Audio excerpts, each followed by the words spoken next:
Alô, amigos, amantes das ciências humanas, você que gosta de filosofia, sociologia, história, geografia, política, e você pré-vestibulando e você concurseiro. Nós estamos aqui para trocar umas ideias, bater um bate-papo com você nos dias de hoje, 21 de abril, feriado nacional, o dia do Tiradentes. Vamos discutir como se construiu o mito Tiradentes, né? Como surgiu essa data e que fato histórico é relevante para a história do Brasil. Esse bate-papo, essa troca de ideias, visa levar você uma visão crítica dos fatos históricos, bem como uma consciência mais firme da realidade brasileira, assim como também preparar você para o vestibular e preparar você para o concurso público. Meu boa noite a todos vocês. Bom, primeiro, como surgiu o dia 21 de abril? Oficialmente, essa data foi criada em novembro de 1965, através de um ato do presidente Humberto de Alencar Castelo Branco, que foi o primeiro presidente da ditadura militar. Ele assumiu em 1964 e em 65 criou-se o feriado nacional. Mas como surgiu o Tiradentes? Como surgiu essa história? Vamos resgatar um pouco, vamos voltar um pouco no tempo, para a gente lembrar um pouco da história do Brasil. O Brasil do século XVIII era o Brasil da mineração. O Brasil que se urbanizou bastante, que viveu uma explosão demográfica, a população pulou de 300 mil habitantes para 3 milhões de habitantes, que veio surgir várias cidades, e que com a crise da mineração, o rigor fiscal português aumentou. Inclusive, das coisas que existia naquela época, era a chamada derrama, criada pelo Marquês de Pombal. O que era a derrama? Era a cobrança de impostos atrasados. Então, o Brasil tinha que mandar uma certa quantia de ouro a Portugal todos os anos, que era a finta, e se não tivesse mandado essa quantia, haveria a chamada cobrança de impostos atrasados. Esse ato de cobrar os impostos atrasados era chamado de derrama. Isso irritava a população profundamente, no momento que o Brasil já passava por grandes dificuldades econômicas. Um abraço aí para meu amigo Gleison Santos, que está aí com a gente participando da nossa live. Bom, sonhou-se em Minas Gerais, vários intelectuais, alguns inclusive membros do arcadismo, Cláudio Manuel da Costa, Tomás Antônio Gonzaga, junto com outras pessoas, profissionais liberais, e o próprio Tiradentes, que já tinha sido tropeiro, tinha sido minerador, fazendeiro, extraía dentes, mas no momento a profissão dele era alferes da Polícia Militar de Portugal. Então eles imaginaram, pensaram, sonharam com a independência do Brasil, inspirado nos ideais iluministas, que chegavam ao Brasil através daqueles estudantes que iam para a Europa fazer seu curso universitário. Já naquela época, os cursos mais procurados eram Direito, Engenharia e Medicina, não é isso? Esses estudantes chegavam ao Brasil com as ideias iluministas: liberdade de expressão, liberdade política, liberdade comercial, república, federalismo. Além dos ideais iluministas, também teve importância a inspiração dos Estados Unidos da América, que havia ficado independente em 1776 e que muita gente se inspirou. Bom, a Conjuração Mineira, ela na verdade não passou de reuniões, né? Foi uma série de reuniões onde se discutia a liberdade, o combate ao domínio metropolitano, o combate ao governo Visconde de Barbacena, e se preparou um plano de tomada do poder, lançando a ideia para mobilizar a população no dia que o povo estava mais irritado com o governo. E na era colonial, qual era o dia que o povo estava mais irritado com o governo? Mais insatisfeito, mais irado? No dia da derrama, que era dia da cobrança dos impostos atrasados. Então os inconfidentes planejaram lançar a ideia de independência no dia da derrama. Porém, o governo português tinha criado dois antídotos para combater rebeliões no Brasil, e já tinha usado isso antes. Primeiro deles, estimular a delação. Qualquer pessoa do Brasil colônia que delatasse a existência de uma conspiração contra o governo português, receberia como prêmio ou um cargo vitalício no governo, ou perdão de suas dívidas de impostos. E Joaquim Silvério dos Reis, que tinha muitas dívidas com o governo, viu nesse momento uma oportunidade de ter perdoado suas dívidas de impostos, entregando os inconfidentes, os conjurados. Foi feita a prisão de um monte de gente, mas não chegava a 30 pessoas na verdade. E aí o povo tomou conhecimento de que havia uma conspiração contra o governo português. Foram 3 anos de julgamento, de 1789 a 1792. Vários foram condenados, mas oficialmente só quem assumiu a participação no movimento, quem confessou, foi o Tiradentes, que comparado aos demais membros, digamos assim, era o irmão pobre do movimento. Foi tratado como bode expiatório, porque muitos avaliam que dificilmente ele seria o líder desse movimento. Mas foi tratado como líder, degolado, esquartejado, sua cabeça exposta em Vila Rica, parte do seu corpo enterrado ao longo da estrada que liga Vila Rica ao Rio de Janeiro. E por que essa estrada? Porque Tiradentes trabalhava na condição de alferes, protegendo as cargas de ouro que iam de Vila Rica para o Rio de Janeiro. Então, um braço era enterrado em um local, outro braço em outro local, outra perna em outro local. A ideia é que ele não tivesse um túmulo que servisse de um templo de adoração para aqueles que sonhavam com a independência. Bom, Tiradentes foi enforcado. Os demais membros foram degredados para a África. Proibiu-se tocar no nome Tiradentes durante todo o período colonial. E o Brasil Império também. Era para ser enterrado, desaparecer totalmente.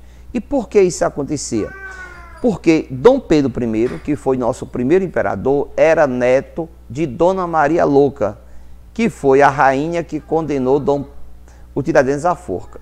E o Dom Pedro II era bisneto de Dona Maria Louca. Então a dinastia de Bragança, que executou Tiradentes, foi a dinastia que existiu no Brasil durante o Brasil Império.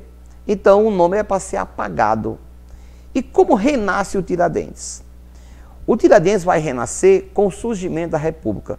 Nós temos alguns historiadores importantes, por exemplo, Boris Fausto, que toca nesse assunto, e outro, Murilo de Carvalho, com um livro fantástico que eu recomendo para vocês, é O Nascimento das Almas, que mostra que a República nasceu de uma quartelada de madrugada, sob o comando de Deodoro da Fonseca, numa articulação entre os militares e os fazendeiros, com a ideia de destituir Dom Pedro, colocar o Deodoro no poder.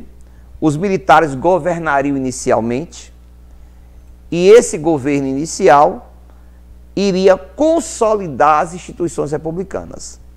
Porém, havia uma necessidade de se dar legitimidade à República.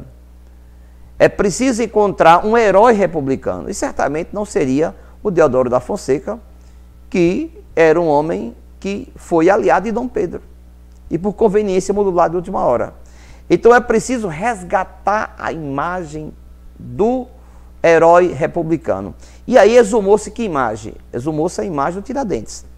O Tiradentes foi resgatado, foram pintados 4 Tiradentes, né, para poder, inclusive, simular a imagem de Jesus Cristo. Se você olhar a imagem que nós temos aí de Tiradentes, cabelos compridos, barbudo, era como se passasse a imagem que o Tiradentes passou pelo mesmo sofrimento que Jesus passou. E criar um mito nacional, um herói republicano. Então, o mito Tiradentes, ele nasce com uma necessidade do Estado republicano criar um processo de legitimidade. Nós precisamos de heróis, nós precisamos de referência. E quem seria esse? O Tiradentes, que participou do primeiro movimento que falou-se em República no Brasil, que foi a Conjuração Mineira. Há muito se questiona se Tiradentes foi o líder do movimento, embora ele tenha confessado. Há muito questionamento, há muita polêmica sobre isso. Mas não há como negar que ele era um sonhador. Mas o que se questiona é que, talvez dentro dos membros, ele fosse que reunisse a menor condição para liderar o movimento. Então, para alguns autores, ele foi uma espécie de bode expiatório. Tem uma obra fantástica para quem gosta de ler e de estudar, de um estudioso da história ibérica e do Brasil também, Ken Maxwell, é um historiador inglês, que é A Devassa da Devassa, onde se mostra como se deu o processo de julgamento do Tiradentes. Então, você é levado a crer que Tiradentes foi um bode expiatório. Ou seja, se a justiça tem que punir alguém de maneira exemplar, porque a primeira forma de prevenir revolta era qual? Estimular a delação. E a segunda seria qual? Punir severamente quem se revoltar. Aí o Tiradentes foi escolhido como bode expiatório. Então esse Tiradentes foi exumado historicamente para dar legitimidade à República, para surgir um herói nacional. E durante muito tempo na história do Brasil, isso não deixou de existir ainda hoje em dia, claro, mas eles eram hegemônicos, você teve a visão positivista da história, onde se exaltavam os governos, as obras dos governos. É como se o povo não fosse sujeito da história. É como se o povo não participasse da história.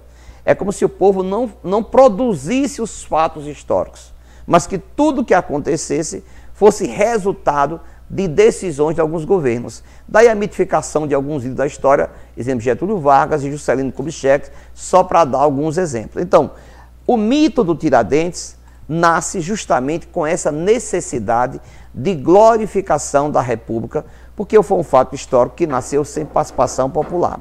Da mesma forma que a independência do Brasil nasceu sem participação popular. Então, a falta de envolvimento da população cria uma necessidade de dar legitimidade a esses fatos históricos. Então, quando a gente vê a produção historiográfica no Brasil, você vai ver que durante a ditadura do Estado Novo, há muita exaltação da figura do Tiradentes, como grande referência nacional. Durante a ditadura militar, também existe a exaltação da figura do Tiradentes. A gente precisa buscar heróis nacionais que sejam símbolos do nacionalismo. Tanto é que o dia 21 de abril surgiu como feriado nacional em novembro de 1965, tá certo? Então, observe que nós vivemos buscando essa legitimidade pela ausência na produção histórica brasileira da participação do povo nos fatos históricos. Isso eu não estou falando de Tiradentes, mas podemos pegar, por exemplo, o Quilombo de Palmares, que é uma revolta que durou mais de meio século no Brasil, e se você pegar a maioria dos livros de história, pouco espaço se dá ao fato histórico Quilombo de Palmares, como se ele não tivesse nenhuma repercussão importante. Então, o Brasil de hoje, que continua sonhando com o Brasil justo, com o Brasil democrático, com o Brasil que tem a participação de todas as pessoas, com o Brasil que assegure igualdade de oportunidades para que todos possam estudar e trabalhar, esse Brasil da cidadania, ele já era sonhado no século XVIII. E o feriado nacional, que se criou nos dias de hoje, tem essa perspectiva de quê? De fazer a gente lembrar na história os fatos marcantes. Mas tem que entender que esses fatos históricos não são produzidos por uma pessoa ou por um mito. Ele é fruto de um processo social. Mas que ao longo da história do Brasil, os grandes feitos, por exemplo, a exemplo da República da Independência, se deram sem envolvimento do povo, sem participação popular. Embora a gente tenha vários fatos históricos do Brasil em que o povo se envolveu maciçamente nas ruas. Podemos lembrar, por exemplo, nos anos 50, a campanha O Petróleo é Nosso, que a juventude esteve na rua, intelectuais exemplo de Monteiro Lobato, e que resultou na criação da Petrobras. Podemos lembrar ainda, nos anos 40, manifestações de estudantes pedindo que o Brasil declarasse guerra ao eixo, já que navios brasileiros tinham sido afundados por submarinos alemães. Temos também nos anos 80 a luta da redemocratização. O povo nas ruas querendo votar para presidente abaixo da ditadura militar. Então, o que faz a gente pensar? Que o povo brasileiro, em determinados momentos históricos, participou ativamente do processo histórico, se envolveu, mas que muitas vezes a produção historiográfica oficial não tem dado o devido espaço e a devida legitimidade a esses processos históricos. E aí a ideia de mitificar algumas pessoas, como Tiradentes, como Getúlio Vargas, como Juscelino Kubitschek, como, por exemplo, Jânio Quadros, né, que foi eleito e renunciou com 7 meses e parecia um louco governando o Brasil, que de fato não tinha muito juízo mesmo. Então, esse processo precisa ser conhecido por nós brasileiros para a gente entender como se dá a produção do conhecimento histórico ao longo do Brasil. Essa produção histórica sofreu um processo de visão mais crítica no período do pós-ditadura militar, nos anos 90, onde se buscou abrir a história para a discussão de velhos conceitos. Como diz o grande renascentista Leonardo da Vinci, a verdade é filha do tempo. Então, as verdades históricas, elas vão emergir com o decorrer do tempo. Agora, você tem para os fatos históricos diversas interpretações, de acordo com as conveniências predominantes em uma determinada época. A visão positivista, a visão do materialismo histórico, a escola dos análises, como se estudar o processo histórico para melhor se entender a sociedade. Bom, isso é o que precisa ser debatido, discutido, questionado, para que o povo, a massa, se aproprie melhor dos conhecimentos históricos, entendendo que uma nação não se constrói a partir da ação de uma ou duas figuras, mas como um processo histórico de mobilização de todo o conjunto da sociedade. Então esse é o papel do 21 de abril, que foi criado com a ideia, né, de dar legitimidade à República e dar legitimidade a este governo do Brasil, mas que a gente tem que entender que é o momento da gente ter uma relação mais crítica com os fatos históricos. Crítica no sentido de avaliar as coisas a partir de critérios, a partir de dados científicos, a partir de elementos que nos permitem comparar, compreender, confrontar e tirar conclusões, sem buscar, naturalmente, a perspectiva de uma única ideia sobre os fatos, porque isso não existe.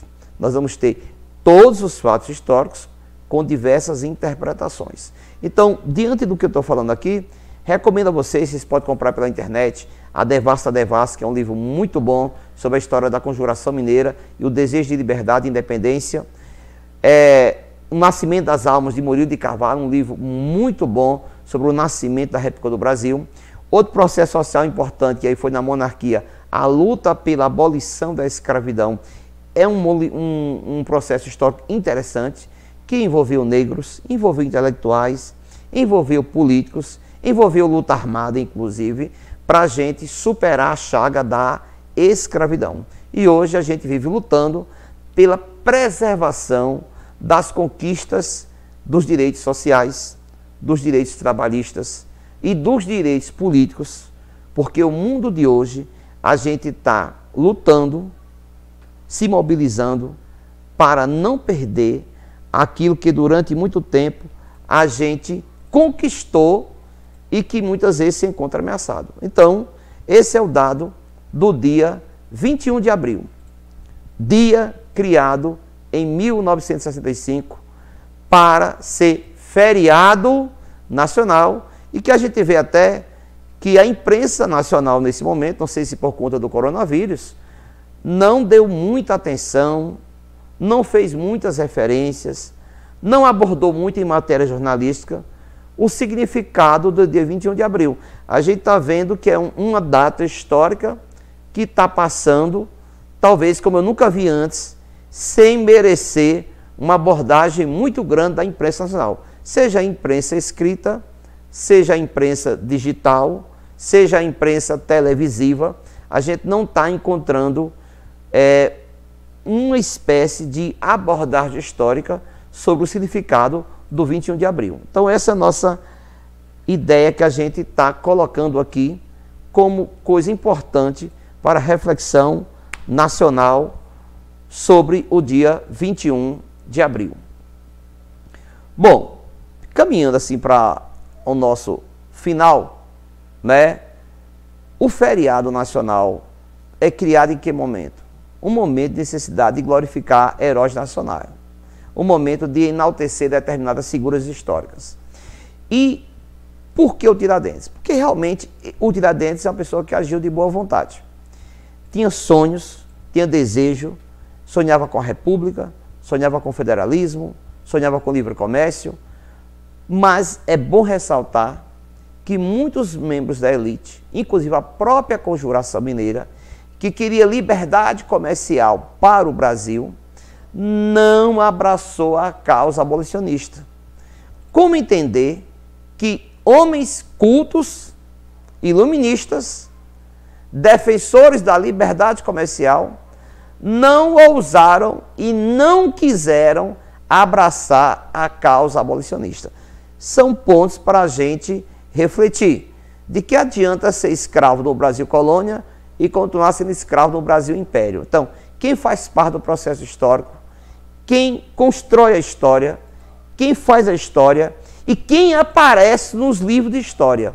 É bom lembrar que a história é contada geralmente pelos vencedores e não pelos derrotados, tá bom? Essa é a nossa mensagem de hoje para vocês, amantes das ciências humanas, para a gente conhecer melhor esse episódio da história do Brasil e que a gente consiga aprender, ler, refletir, discutir, debater, trocar ideias na construção de um senso crítico na história do Brasil.